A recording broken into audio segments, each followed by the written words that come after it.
السلام علیکم ورحمۃ اللہ وبرکاتہ۔ جی ڈیئر اسٹوڈنٹس، امید کرتی ہوں بہت زور و شور سے آپ پڑھائی کر رہے ہوں گے اور جو کوئی بھی آپ کی کمی ہے وہ پوری کرنے کی کوشش کر رہے ہوں گے۔ ابھی ہم پچھلے والا ترجمہ با محاورہ دیکھتے ہیں جو ہم نے پڑھا، اس کے بعد ہم آگے چلتے ہیں۔ شروع اللہ کے نام سے جو بڑا مہربان اور نہایت رحم کرنے والا ہے۔ اے بنی اسرائیل، یاد کرو میری نعمت کو جو میں نے تم پر انعام کی تھی، اور پورا کرو میرے ساتھ کیے گئے وعدے کو۔ میں پورا کروں گا تمہارے ساتھ کیے گئے وعدے کو، اور صرف مجھ سے ڈرو، اور ایمان لاؤ اس کتاب پر جو میں نے نازل کی، جو اس کتاب کی تصدیق کرنے والی ہے جو تمہارے پاس ہے، اور اس کے اولین انکار کرنے والے نہ بن جاؤ، اور میری آیات کو تھوڑی قیمت پر نہ بیچ ڈالو، صرف مجھ سے ہی ڈرو، اور حق سے باطل کی آمیزش نہ کرو، جانتے بوجھتے حق کو نہ چھپاؤ، اور نماز قائم کرو، زکوٰۃ دو، جھکنے والوں کے ساتھ تم بھی جھک جاؤ۔ کیا تم لوگوں کو تلقین کرتے ہو نیکی کی اور اپنے آپ کو بھول جاتے ہو، حالانکہ تم کتاب کی تلاوت کرتے ہو؟ کیا تم عقل سے کام نہیں لیتے؟ صبر اور نماز کے ذریعے سے مدد مانگو، بے شک یہ ایک مشکل کام ہے مگر اطاعت گزاروں پر نہیں، جو سمجھتے ہیں کہ اپنے رب سے ملنے والے ہیں اور اسی کی طرف واپس لے جانے والے ہیں۔ جی اب آغاز کرتے ہیں اگلے والے رکوع کا۔ اعوذ باللہ من الشیطان الرجیم، بسم اللہ الرحمن الرحیم۔ یا بنی اسرائیل اذکروا، یا بنی اسرائیل، اے بنی اسرائیل، اذکروا یاد کرو، نعمتی میری نعمت کو، التی جو، انعمت میں نے انعام کی، علیکم تم پر، وعنی اور بے شک، فضلتکم میں نے فضیلت بخشی تم کو، علی العالمین تمام جہان والوں پر۔ واتقوا اور ڈرو، یومن اس دن سے، لا تجزی نہ کام آئے گی، نفس کوئی جان، عن نفس کسی جان کے، شیئن کچھ بھی، ولا اور نہ، یقبل قبول کی جائے گی، منہا اس سے، شفاعت کوئی سفارش، ولا اور نہ، یؤخذ لیا جائے گا، منہا اس سے، عدل عدل، ولا اور نہ، ہم وہ، ینصرون مدد دیے جائیں گے۔ وَإِذْ اور جب، نَجَّيْنَاكُمْ نجات دی ہم نے تم کو، من آل فرعون آل فرعون سے، یسومونکم وہ مبتلا رکھتے تھے، سوء العذاب برے عذاب میں، یذبحون وہ ذبح کرتے تھے، ابناءکم تمہارے لڑکوں کو، یہ مرکب ہے، ابناء لڑکوں بیٹوں، کم تمہارے، وَيَسْتَحْيُونَ وہ زندہ رہنے دیتے تھے، نساءکم تمہاری عورتوں کو، نساء عورتیں یا لڑکیاں، کم تمہاری، وا اور فی میں، ذالکم اس میں، بلاء آزمائش تھی، من ربکم من سے، ربکم ربی رب، کم تمہارے رب کی طرف سے، عظیم بڑی، وا اور اس جب، فرقنا پھاڑا ہم نے،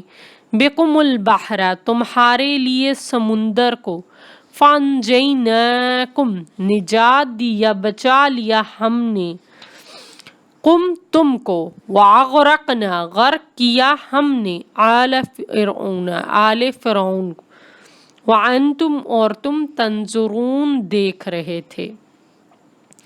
اب یہاں بہت اچھی جو چیز سمجھنے کے قابل ہے، یہ نا کا ترجمہ جب دیکھیں، وَإِذْ وَعَدْنَا ہم نے وعدہ دیا، اغرقنا غرق کیا ہم نے، انجینا نجات دی ہم نے، فرقنا پھاڑا ہم نے، یہ اصل میں ورڈز کے اینڈ پہ جو نا آ رہا ہے اس کا ماضی کا جمع کا صیغہ اور اس کے اینڈ پہ صرف ترجمہ ہم نے بنے گا.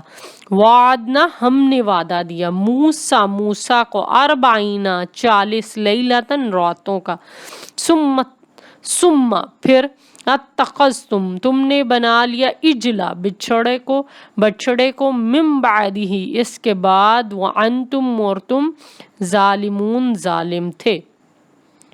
ثم پھر عفونا معاف کر دیا ہم نے، عنکم تم سے، من بعد ذالک اس کے بعد، لعلکم تشکرون شاید کہ تم شکر گزار بن جاؤ.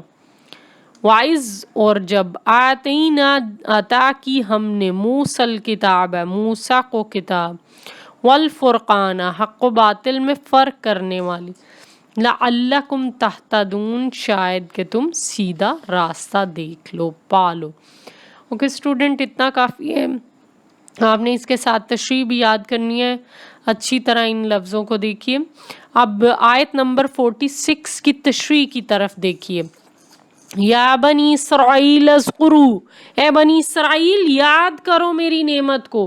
بنی اسرائیل کے انعامات اور احسانات جو تھے اللہ تعالیٰ نے وہ یاد دلائے ہیں کہ میں نے تم پہ اتنے انعامات کیے، اور ان میں سے کچھ جو یہاں تذکرہ کیا ہے کہ جہان والوں پر فضیلت دی، فرعون سے نجات دی، بادلوں کا سایہ کیا، من و سلوہ دیا، 12 چشمے بہا دیے، شرک پر معافی دی، اور موت کے بعد پھر زندگی عطا کر دی. اب جو سب سے پہلا انعام یہاں اللہ تعالیٰ نے تذکرہ کیے کہ بنی اسرائیل میں بڑے جلیل القدر انبیاء تشریف لائے، مثلا حضرت شعیب، موسیٰ علیہ السلام، حضرت داؤد، حضرت سلیمان. اور سب سے پہلے تو آپ بنی اسرائیل کا یہاں تذکرہ کریں گے. سب سے پہلے تو یہاں پر آپ تذکرہ کریں گے بنی اسرائیل کا جو تعارف آپ نے پیج 5 رکوع کے آغاز پہ پڑھا کہ بنی اسرائیل تھے کون، کہ یہ اسرائیل حضرت یعقوب کا لقب تھا، اور حضرت اسرائیل کا معنی کیا ہے؟ اللہ کا بندہ. اور حضرت یعقوب کون تھے؟ یہ حضرت ابراہیم کے بیٹے حضرت اسحاق کے بیٹے تھے، یعنی حضرت ابراہیم کے پوتے تھے. حضرت ابراہیم کے بیٹے حضرت اسماعیل کی نسل میں صرف ایک پیغمبر آئے، وہ حضرت محمد صلی اللہ علیہ وآلہ وسلم تھے. باقی حضرت عیسیٰ علیہ السلام تک تمام تر پیغمبر بنی اسرائیل میں آئے، جس میں حضرت شعیب علیہ السلام، حضرت موسیٰ علیہ السلام، حضرت داؤد علیہ السلام، حضرت سلیمان علیہ السلام، حضرت عزیر علیہ السلام، حضرت عیسیٰ علیہ السلام. ان سب کو اللہ تعالیٰ نے عظیم الشان حکومت دی. آپ کو پتہ ہوگا بنی اسرائیل کے انبیاء پر جو مشہور الہامی کتب نازل ہوئیں، یہ شارٹ کویسچن کے ریفرنس میں بھی اور ایم سی کیوز میں بھی آ جاتا ہے کہ حضرت موسیٰ پر تورات، حضرت داؤد پر زبور، حضرت عیسیٰ علیہ السلام پر انجیل نازل. اللہ تعالیٰ نے اس کے علاوہ ان کو جو حکومت دی کہ اس وقت میں اہل علم جو تھے وہ یہی لوگ تھے کہ تمام تر لوگوں پر اللہ تعالیٰ نے الہامی کتب کے لحاظ سے ان کو عزت اور فضیلت دی. پھر کہہ دیا گیا آیت نمبر 48 میں دیکھیے، وَاتَّقُوا يَوْمًا لَا تَجْزِي نَفْسٌ عَن نَفْسٍ. اب یہاں پر بنی اسرائیل کے ان گمراہ کن عقائد کا بیان کر دیا گیا کہ قیامت کے دن سے ڈرا جائے. اللہ تعالیٰ نے ان کو بتایا کہ قیامت کا دن بہت سخت ہے، لوگوں کا حساب کتاب ہوگا اس دن، نفسا نفسی کا عالم ہوگا، انسان اپنے قریبی رشتہ داروں سے بھی بھاگے گا، جیسا کہ بیان ہے ارشاد ربانی ہے، یوم یفر المرء من اخیہ و امیہ و ابیہ و صاحبتہ و بنیہ. اس روز آدمی اپنے بھائی، اپنی ماں، اپنے باپ، اپنی بیوی اور اپنے بیٹے سے دور بھاگے. اب بنی اسرائیل کا عقیدہ کیا تھا؟ وہ مانتے تھے کہ وہ انبیاء کی اولاد ہیں، قیامت کے روز انبیاء انہیں بخشوا لیں گے، نیک اعمال کی ان کو ضرورت نہیں. تو اس آیت میں اللہ تعالیٰ نے ان کو بتا دیا کہ ایسا نہیں ہوگا، انبیاء کی اولاد ہونے کا نجات کافی نہیں ہے. اب آپ یہاں تذکرہ کر سکتے ہیں چھوٹا سا تذکرہ کہ حضرت نوح علیہ السلام کے ریفرنس میں اگر نبی نسب تیز ہوتا، اگر نبی پیغمبروں کا نسب ہی ضروری ہوتا کہ ان کی وجہ سے آپ بخشوا سکتے ہیں اپنے آپ کو، تو حضرت نوح علیہ السلام کا بیٹا ان کی آنکھوں کے سامنے غرق نہ ہوتا۔ حضرت محمد صلی اللہ علیہ وآلہ وسلم کے اپنے رشتہ دار بہت زیادہ، جو کہ آپ دیکھیں حضرت محمد صلی اللہ علیہ وآلہ وسلم کے رشتہ داروں میں ابو لہب تھا، ابو جہل وغیرہ، جبکہ قرآن میں ان کے بارے میں تبت یدا ابی لہب وتب، حضرت لوط علیہ السلام کی بیوی پر عذاب ہے۔ اور یہاں آپ بہت خوبصورت طریقے سے بالکل چھوٹا سا ایک سورت کا ٹکڑا لکھتے ہوئے بیان کر سکتے ہیں کہ اللہ تعالیٰ نے خود قرآن میں ارشاد فرمایا والعصر ان الانسان لفی خسر الا الذین آمنوا وعملوا الصالحات، زمانے کی قسم انسان نقصان میں ہے مگر وہ لوگ نہیں جو ایمان لائے اور نیک عمل کرتے رہے۔ اور یہاں بقول شاعر لکھتے ہوئے عمل سے زندگی بنتی ہے جنت بھی جہنم بھی، عمل سے زندگی بنتی ہے جنت بھی جہنم بھی، یہ خاکی اپنی فطرت میں نہ نوری ہے نہ ناری ہے۔ جی آگے دیکھیے کہ بیان کیا گیا قیامت کے روز کافروں گناہگاروں کو اللہ جہنم میں جب پھینکیں گے، وہ عذاب دیکھ کر گھبرائیں گے، خواہش کریں گے عذاب ان سے دور کر دیا جائے، وہ خواہش کریں گے ہمیں دنیا میں پھر بھیج دیا جائے، ہم نیکی اور پرہیزگاری اختیار کریں گے اور عذاب سے محفوظ رہ جائیں گے۔ تو اس کا تذکرہ قرآن میں ہے کہ جو لوگ کافر ہوئے کافر ہی مرے تو ایسے لوگ اگر زمین بھر سونا بھی دے تو قبول نہیں کیا جائے گا۔ سورہ آل عمران میں تذکرہ ہے۔ وَلَا هُمْ يُنصَرُونَ، اور وہ مدد نہیں دیے جائیں گے۔ یعنی اگر آپ نے ایمان اور عمل صالح نہیں کیا تو پھر کوئی عمل بھی آپ کا قبول نہیں ہوگا۔ آیت نمبر 49 کو دیکھیے وَإِذْ نَجَّيْنَاكُمْ مِنْ آلِ فِرْعَوْنَ، ہم نے جب نجات دی تم کو آل فرعون سے۔ اس جگہ پر بنی اسرائیل کا دوسرا بڑا انعام کا تذکرہ یہاں ملتا ہے ہمیں کہ اللہ تعالیٰ نے مصر میں ان کا بادشاہ جو قبطیوں کا بادشاہ فرعون بنی اسرائیل کا بادشاہ دشمن بن گیا ہوا تھا، اسے خطرہ تھا کہ بنی اسرائیل اس کی حکومت نہ چھین لے۔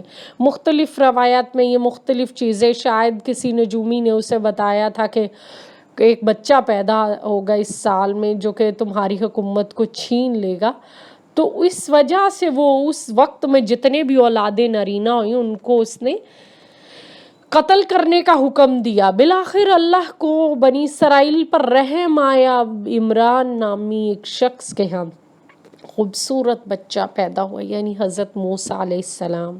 انہیں نبوت عطا کی گئی، بہت سے معجزات دیے گئے، انہوں نے فرعون کو معجزات دکھائے، اللہ کی ایمان لانے کی تبلیغ فرمائی، مگر فرعون کافر ہی رہا۔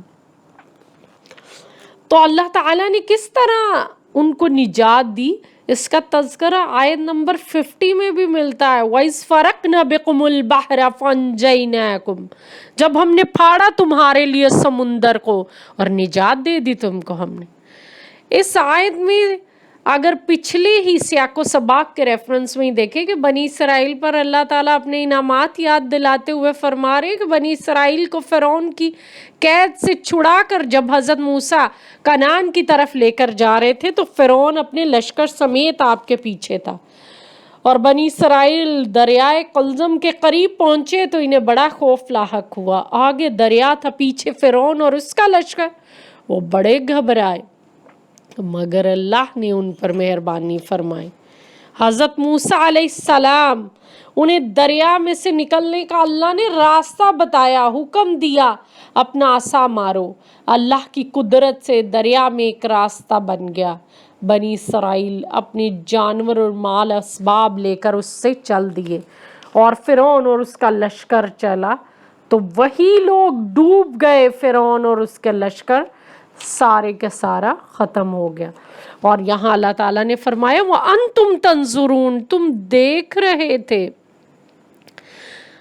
اس سے مراد یہ کہ بنی اسرائیل کا ظالم دشمن فرعون اور اس کا لشکر ڈوب رہا تھا، یہ سارا منظر تم اپنی آنکھوں سے دیکھ رہے تھے. اس کے بعد پھر اللہ تعالیٰ نے تذکرہ کیا وَإِذْ وَعَدْنَا مُوسَىٰ 40، ہم نے پھر کیا کیا؟ موسیٰ علیہ السلام سے وعدہ کیا، بنی اسرائیل کو یاد دلایا کہ تورات کا تحفہ تمہیں عطا کیا. 30 راتوں کے لیے کوہ طور پہ حضرت موسیٰ علیہ السلام کو بلایا، حضرت ہارون کے سپرد بنی اسرائیل کو کیا. پھر اللہ تعالیٰ نے 10 اور راتوں کا جب حکم دیا تو یہاں بنی اسرائیل کے کچھ لوگوں نے مشہور کر دیا کہ نعوذ باللہ حضرت موسیٰ وفات پا گئے. اور ایک شخص سامری نامی شخص نے، جو کہ پہلی بری نیت سے سونے اور چاندی کے جو زیورات لوگوں کے پاس تھے وہ لے کر کہا لاؤ میں ایک معبود بنا دوں تمہیں. سامری نے دھاتے پگھلا کر بچڑا بنایا اور لوگوں سے کہا یہ لو تمہارے لیے ایک معبود بن گیا. ان کو شرک میں مبتلا کر دیا. تو اللہ تعالیٰ نے یہاں جب کوہ طور پر تورات کا تحفہ لے کر واپس آئے تو اپنی قوم کو گمراہ پایا. اور اس وقت میں اللہ تعالیٰ نے ان کو، حضرت موسیٰ اس بات پر ناراض ہوئے کہ اب حضرت ہارون سے بھی اور اپنی قوم سے بھی، تو انہوں نے، حضرت ہارون نے جواب دیا اگر وہ قوم کو روکتے تو وہ انہیں ہلاک کر ڈالتے. تب اللہ تعالیٰ نے بچڑے کو ریت میں دبا دینے کا حکم دیا، ان کو توبہ کے لیے اپنے آپ کو قتل کرنے کا حکم دیا. حضرت موسیٰ نے اللہ سے التجا کی تو قتل سے معافی دی جائے، انہیں معاف کر دیا گیا. اور پھر حکم دیا کتاب اور فرقان کا تذکرہ. کتاب سے مراد تورات ہے جو تختیوں پر لکھی، فرقان سے مراد معجزات ہے جو موسیٰ کو دیے گئے. آیت کے آخر میں کہا لعلکم تہتدون، شاید کہ تم ہدایت پاؤ. اس سے مراد کتاب اور فرقان کے احکامات پر عمل کرو گے تو گمراہ نہ ہو جاؤ گے. امید کرتی ہوں اسٹوڈنٹس یہ تمام تر چیزیں آپ کے ذہن نشیں ہو گئی ہوں گی. اس میں ترجمے کو بہت زیادہ غور کیجئے. تشریح کے الفاظ بہرحال آپ کہیں سے بھی کسی بھی بک سے ساتھ نوٹ کرتے ہوئے کر سکتے ہیں. اور الحمدللہ